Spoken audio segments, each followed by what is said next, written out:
So, I've got something super exciting for you today on the Big Match podcast. We're diving into what was honestly a pretty fascinating match between India and Bangladesh in the Champions Trophy. Oh my goodness, what a game it was. You know, it had everything. Records tumbling, some edge-of-your-seat moments, and, well, let's just say the fielding was, interesting to say the least. Right? And we're gonna break it all down for our listeners today. So, we've got 5 amazing segments lined up. Think of it as a cricket feast. We're serving up everything from the main course to dessert. Okay, food analogies already. So we'll start with a detailed match recap, then move on to those absolutely stellar performances we witnessed. You know what I'm talking about, Keith? Oh yeah, Shami and Gill putting on quite the show. Then we'll dig into the tactical side of things, hit you with some mind-blowing stats, and finish up with a look at what's coming next in the tournament. And trust me, folks, you're going to want to stick around for all of it because, well, let's just say some records were absolutely shattered today. All right, let's break down this match. And oh boy, what a roller coaster it was. So Keith, talk me through how it all unfolded. Well, you know how they say cricket is a game of moments. This match was full of them.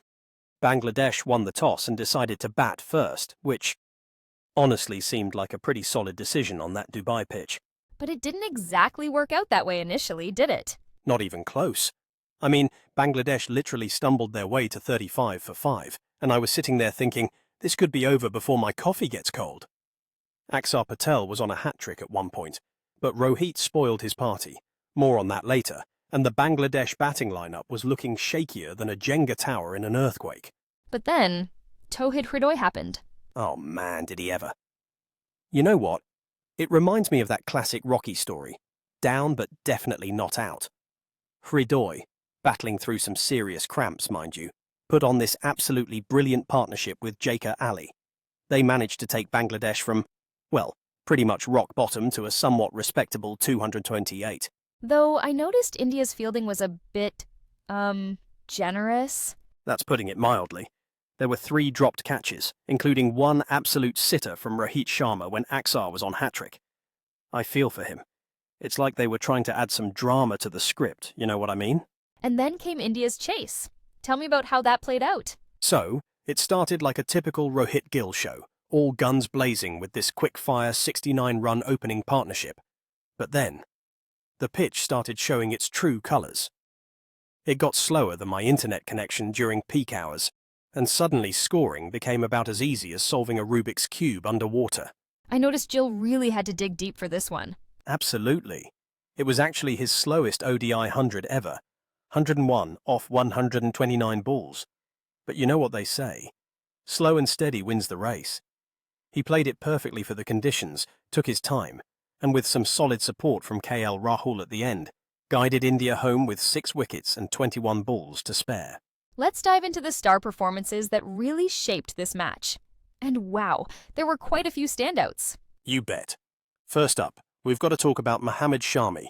What a masterclass in seam bowling. 5 wickets for 53 runs, and get this. He actually became the fastest bowler ever to reach 200 ODI wickets in terms of balls bowled. I noticed he was particularly lethal with those cutters. The way he used the conditions was just brilliant. Exactly. You know, watching Shami bowl today was like watching a skilled surgeon with a scalpel. He knew exactly where to make the incisions, especially when he came back in those death overs. Used that slower ball wide outside off like it was his secret weapon. And then there was Towhid Hridoy. Talk about fighting spirit. What a warrior. Scoring a century while battling severe cramps. It was like watching someone run a marathon on a treadmill made of hot coals. The way he held that innings together, especially after they were 35 for 5, just phenomenal. And you know what's even more impressive? This was Bangladesh's highest partnership ever against India. But in the end, it was Shubhman Gill who stole the show, wasn't it? Absolutely. Though, I gotta say, this was a different Gill than we're used to seeing. It was like watching a chess grandmaster instead of the usual T20 style player we know. That 101 not out might have been his slowest 100, but it was exactly what the doctor ordered on that tricky surface. I loved how he switched gears towards the end, though. Right? It was beautiful to watch. Started cautiously, like a cat testing the water, but when he needed 12 runs for his 100, boom! A 6 and a 4 off Tanzim, and suddenly he's doing his trademark bow. That's what I call timing your innings perfectly. Now, let's break down some of those fascinating tactical decisions that really shaped this match. I mean, the way both teams had to adapt was just incredible. Oh my goodness. Let's start with Bangladesh's approach, shall we? You know what they reminded me of? A kid who's had way too much sugar. They came out swinging like there was no tomorrow and, well, we saw how that worked out for them. Yeah, those first few overs were pretty wild. Was that a planned strategy, do you think? Looking at how it played out, they probably thought the new ball was their best chance to score. But here's the thing. They were basically giving away wickets to absolutely standard good-length deliveries. It's like they were playing on a completely different pitch in their minds. But India's bowling changes were pretty spot on, especially bringing in Axar when they did. Absolutely brilliant decision. You know what's fascinating?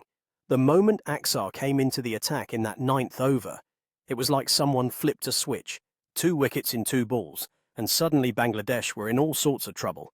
And the way Rohit kept rotating his bowlers after that, masterclass in captain's bowling management, I tell you. Though they did struggle a bit in those middle overs, didn't they? Yeah, and that's where things get really interesting. For the first time since the World Cup final, India went through the middle overs without taking a single wicket. But, and here's the clever bit, they completely throttled the run rate. It was like watching a boa constrictor slowly squeezing its prey. Not pretty, but extremely effective. And what about India's approach to that chase? The contrast between the start and middle overs was striking. That's where you really saw their tactical maturity shine through. Started like a house on fire with Rohit and Gill going all guns blazing. But the moment Rohit fell, they completely recalibrated their approach. They basically looked at those conditions and said, right, time to bring out the classical music instead of rock and roll. Perfect reading of the situation, if you ask me. All right, time to dive into my favorite part, the stats corner.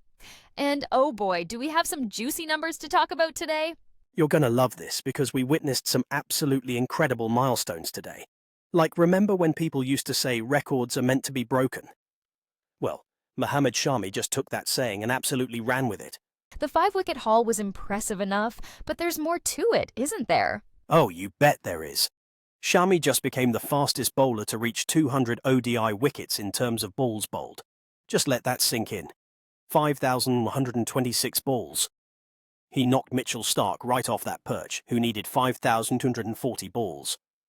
Talk about efficiency, right? He's like a cricket bowling terminator.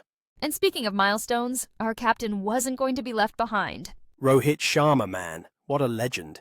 He became the second fastest to reach 11,000 ODI runs, taking just 261 innings. The only person ahead of him? The one and only Virat Kohli, who did it in 222 innings.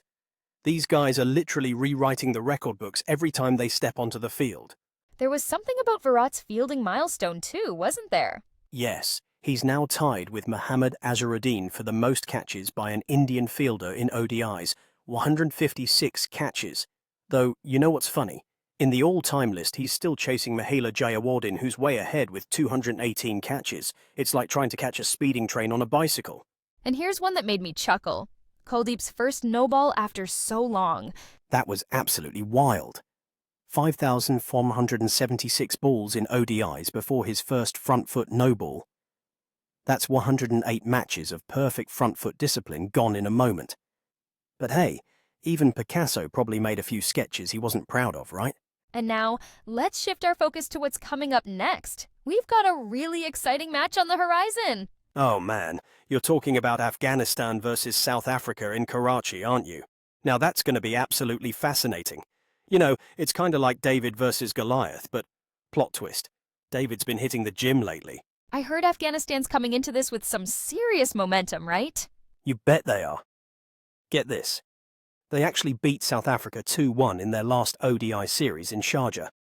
That's their first ever series win against a top 5 ODI team. It's like watching that underdog sports movie where the rookie team suddenly starts throwing haymakers. And their captain seems pretty confident too. Hashmatullah Shahidi's not just confident, he's absolutely buzzing. He straight up said they're not there just to make up the numbers. They want the whole thing. And honestly, looking at their recent form, I wouldn't write them off. But South Africa must be itching to turn things around after that 6-match losing streak. Absolutely. And they've got their big guns back. Kagiso Rabada and Marco Jansen are rejoining the squad, though I gotta say, their bowling unit's been leaking runs lately, even when they've put up some massive totals. It's like having a Ferrari, but forgetting to check the brakes, you know what I mean? After today's match, what do you think this means for the tournament overall? Well, India's win today definitely sets the tone. But it also showed that no victory is going to come easy in this tournament. These pitches in the UAE are tricky customers, and teams are going to have to adapt quickly. It's going to be like playing chess on a cricket field. Every move matters. Well, that's been quite a day of cricket, hasn't it? We've had records, drama, and some absolutely brilliant individual performances. You know what? This match really set the tone for what's going to be an absolutely cracking Champions Trophy. I've got to say, I love how we've gotten off to such an exciting start with this tournament. Totally. And the best part is, we're just getting warmed up. There's so much more cricket coming our way, and if today's match is anything to go by, we're in for a real treat. Couldn't agree more. And that's all we've got time for on today's episode of the Big Match Podcast. Thanks for joining us, everyone.